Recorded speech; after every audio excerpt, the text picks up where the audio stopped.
Salut tout le monde, Bruno. On va faire une petite revue de la journée. Les marchés sont toujours un petit peu en désordre. On peut le voir sur notre heatmap que je vais vous partager dès à présent.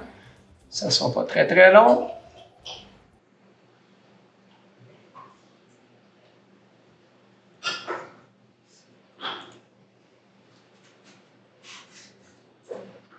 Donc, vous voyez ici que, un peu comme hier ou avant-hier, c'est très négatif globalement. On sent qu'il y a beaucoup de stress présent sur le marché. On est aussi à 2 mois des élections. Kamala a pris une petite edge, petite avance dans les polls. Et puis, les démocrates pourraient reprendre le contrôle et de la Chambre des représentants, mais surtout du Sénat. C'est là où ils sont le plus forts présentement. Et après Noël, bien évidemment, il y a le plafond de la dette qui va être à renégocier. Donc, on est dans un contexte comme ça, si on parle politique américaine. Au niveau canadien, évidemment, la Banque du Canada a changé ses politiques. Il va y avoir, les taux d'intérêt vont être abaissés. Et puis, à l'international, Ukraine comme Israël, c'est toujours le beau bordel, avec toutes les conséquences que ça a sur le marché en général, sur le marché européen d'abord et sur les autres marchés aussi. Et puis, il va y avoir des changements notables au niveau des commodités durant l'hiver. Donc, ça va devenir une occasion pour vous d'aller voir tout ça. On en a parlé dans une autre vidéo qu'on a fait précédemment aujourd'hui où on échange sur ces faits-là. On va regarder très rapidement quelques marchés. Si vous venez voir ici sur Yahoo Finance, vous pouvez voir qu'il y a des compagnies qui ont été très actives aujourd'hui, dont NVIDIA, dont Tesla, dont NIO. Et puis, on va se proposer aujourd'hui d'aller faire un petit tour de NIO, justement, pour faire notre petite analyse technique. Donc, on va rentrer NIO.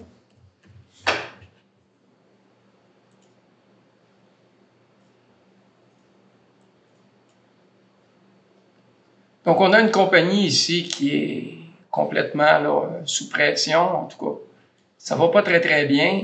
Les earnings, globalement, ont été très négatifs, sauf le dernier, qui a été positif. Le dernier est en date du 5 septembre. Il y a eu un earning positif. On voit ici actuellement qu'il y a une petite reprise. On comprend qu'en daily, ça a été un effondrement complet. Et puis, ben là, ce qui peut être intéressant pour nous, ça va être de prendre en compte ce qui va se produire sur le marché dans les prochains jours, parce qu'on a eu une grosse zone ici de consolidation où on a travaillé sur une espèce de support et éventuellement, on pourrait peut-être venir briser cette espèce de ISI-là en daily qui nous permettrait peut-être de penser qu'il pourrait y avoir un reset, puis on pourrait tranquillement venir nager vers cette zone-ci ou encore peut-être un petit peu plus haut. Évidemment, là, on est en daily. On va regarder les choses avec un petit peu plus de précision pour se préparer advenant qu'il y a des choses positives sur le titre. Donc, moi, je vous dirais qu'actuellement, notre support et notre résistance à court terme, c'est à peu près ce niveau-là. On a eu aujourd'hui, comme vous le voyez, un beau mouvement. Mais évidemment, quand les annonces sont positives, c'est ce qui se produit. Souvent, suivant l'annonce, il y a une rétraction. Donc, dans les prochains jours, moi, ce que j'aimerais voir, c'est qu'est-ce qui va se produire. À l'intérieur de notre channel, il y a ce niveau-là qui est un niveau clé. Évidemment, si on vient briser ce niveau-là, bien là, c'est un signal qui est beaucoup plus fort, qui pourrait nous permettre de trader éventuellement cette zone-ci. Donc, trader d'options, il y a des possibilités devant vous, évidemment. On voit peut-être actuellement une espèce de double bottom, un Adam et Ève se former, rien de certain, mais ça ressemble à ça. Pourquoi je vous dis ça? Tout simplement parce qu'un Adam et Ève, c'est une espèce de rétraction en pointe avec une rétraction suivant la première qui est plus arrondie. Donc, c'est une figure chartiste bien connue qui a été bien documentée par M. Bulkowski. Et regardez ce qui va se passer parce que ça pourrait devenir intéressant. Si jamais on vient briser ce niveau-là ici, faites quand même attention. Les marchés restent nerveux. La dominante est baissière. Vous voyez que ça a plus descendu que monté ici. Et peut-être qu'on pourrait remonter. Ça vaudrait la peine d'aller voir aussi au niveau des fondamentaux qu'est-ce qui s'est produit, pourquoi NIO s'est effondré de la sorte et est-ce qu'il y a une possibilité de remonter à court moyen terme. On est quand même dans des prix qui sont extrêmement planchers. Actuellement, au moment où on se parle, le marché est à peu près entre le bid et le ask, on oscille entre 4,83 et 4,82. Donc, NIO a déjà été un marché où les prix de l'action étaient, on le voit ici, à 66,99. Donc, on peut appeler ça une débandade, ni plus ni moins. Et il faut voir dans quelle mesure cette compagnie-là va être capable de bien faire les choses ou de se réinventer pour reprendre un petit peu de poids de la bête. Juste pour le plaisir, avant de vous quitter, on va mettre l'alligator, donc le Williams Alligator.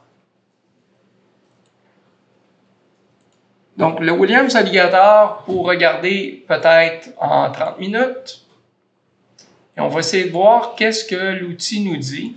En travaillant avec différents outils comme ça, on peut se faire, finalement, on peut regarder les choses puis se faire une idée variée, hein, parce que chaque outil, à un moment donné, ne nous donne pas nécessairement les nouvelles telles que l'outil concurrent nous donne.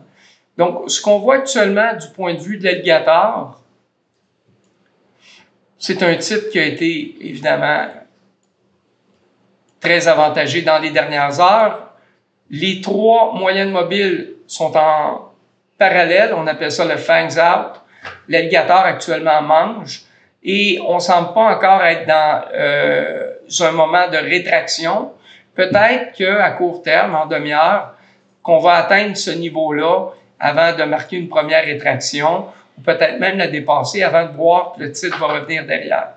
Ce qui est intéressant avec l'alligator, sans rentrer dans les détails de l'outil, c'est que ce sont des nombres Fibonacci, ces moyennes-là, et ils sont offsetés dans le temps pour pouvoir nous éviter de faire des erreurs quand il y a du noise sur le marché. C'est le principe que M. Williams a développé. M. Williams, qui est un physicien, qui a travaillé sur plusieurs outils comme ça et qui a atteint des bons niveaux de lecture. L'alligator est particulièrement efficace dans 15 minutes. J'ai pris le 30, ça tient quand même la route. Donc, ce qui est intéressant pour nous, c'est qu'on va commencer à s'inquiéter quand notre titre va déborder notre ligne verte, puis à notre ligne rouge, à la rigueur, on fermerait la position avant que les moyennes se recroisent à la baisse à nouveau. Pour nous, en fait, il y a un reset possible sur ce titre-là, mais pas dépasser la moyenne rouge ici. Donc, là où on est présentement, si on redescendait à ce niveau-là, merci, bonsoir, je tirais les rideaux. Donc, si j'avais à trader ce titre-là, je mettrais mon stop-loss ici, advenant que je prenne mon entrée où on est présentement. Puis mon target là-dedans, je pense qu'on peut tout à fait penser à un target sur la ligne jaune ici, dans les circonstances. Évidemment, là, vous allez me dire, ouais, mais le ratio de trade, il y a plus de pertes possibles que de gains. Et effectivement, là où on prend la trade en ce moment, c'est le problème qui nous est posé parce que on prend la trade un petit peu après qu'il y ait eu la belle explosion dans cette zone-ci. Donc, ce que je pourrais faire à ce moment-là pour m'aider, ça serait de fractaliser mes moyennes. Et là, à ce moment-là, je pourrais venir mettre un stop-loss à ce niveau-là. Donc, dans le fond, je garderais ma même zone de gain ici et je réduirais ma zone de perte parce que là, maintenant, j'ai une vision en 15 minutes. Donc, beaucoup plus nerveuse. C'est un peu ce qu'on voit. Je n'irai pas plus loin aujourd'hui. Je voulais juste vous montrer un petit peu qu'est-ce qu'il en était. À la fin, en début de semaine prochaine, je vais faire de quoi qui est plus étayé, plus développé. On va aller plus en profondeur et je vais regarder aussi plusieurs stocks. Je vous souhaite une excellente semaine. Vous le savez, vous pouvez communiquer avec nous. Ça nous fait toujours plaisir de pouvoir discuter avec vous. Et puis, faites-nous des thumbs up pour notre besoin. C'est ce qui nous permet de rester dynamique et de nous faire voir. C'est une analyse très simple, ce que je viens de vous faire aujourd'hui. C'est voulu. Je ne veux pas compliquer les choses à outrance inutilement. Prenez en considération que demain, c'est la dernière journée de la semaine. Donc, amorcer une trade demain, c'est un peu touché quand même si vous avez une vision moindrement swing. Si vous voulez travailler en intraday, ben allez-y faire, il n'y a pas de problème. Il y a des assez fortes chances demain quand même qu'on vienne toucher ce niveau-là.